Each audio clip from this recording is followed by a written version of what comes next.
नमस्कार, मी शिवांगी शर्मा आणि आपण पाहत आहात तळोदा वृत्तांकन न्यूज।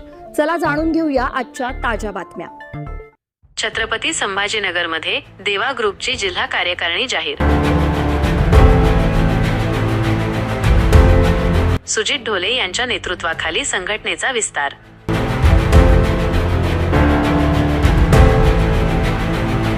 नमस्कार, समाजकार्यात अग्रेसर असलेल्या देवा ग्रुप फाउंडेशन महाराष्ट्र राज्य संघटनेच्या वतीने छत्रपती संभाजीनगर जिल्हा, शहर आणि विविध तालुक्यांच्या नूतन कार्यकारिणीची घोषणा करण्यात आली आहे।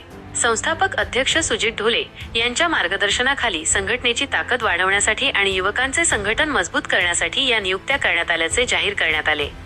या निवडी प्रसंगी देवा ग्रुपचे सचिव तानाजी मोरे, जिल्हा प्रमुख सतीश कुबडे आणि मार्गदर्शक रवी खिल्लारे यांची प्रमुख उपस्थिती होती। 22 फेब्रुवारी 2026 रोजी या अधिकृत निवडींची घोषणा करण्यात आली। वाळूस महानगर अध्यक्षपदी सुरेश जाधव यांची निवड करण्यात आली असून कल्याण झिने कार्याध्यक्ष, मोबिन शेख उपाध्यक्ष, रवी साळवे सचिव, अजय राजपूत संघटक आणि कल्पेश वेलदोडे संपर्क प्रमुख यांच्यावर महानगरची धुरा सोपवण्यात आली आहे। छत्रपती संभाजीनगर शहरात शुभम मगर शहराध्यक्ष, गणेश धनेधर युवा शहराध्यक्ष, नंदू होळकर शहर सचिव आणि चंदू हिवाळे शहर प्रमुख यांच्या निवडीमुळे शहरात संघटनेचे जाळे अधिक घट्ट होणार आहे।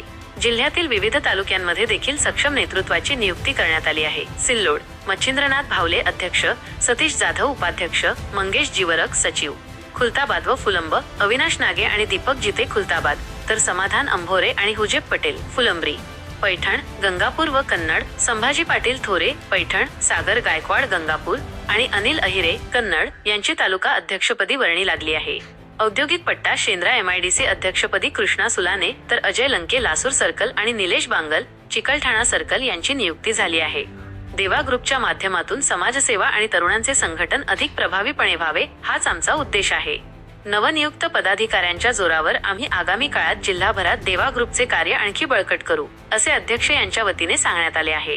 या निवडीबद्दल सर्व स्तरातून नूतन पदाधिकाऱ्यांचं अभिनंदन आणि कौतुक होत आहे। तळोदा वृत्तांकन न्यूज नेटवर्कसाठी भगवान आचारी, छत्रपती संभाजीनगर। आजसाठी इतकेच। अशाच ताज्या आणि महत्त्वाच्या बातम्या पाहण्यासाठी आमच्या चॅनलला सबस्क्राइब करा। धन्यवाद।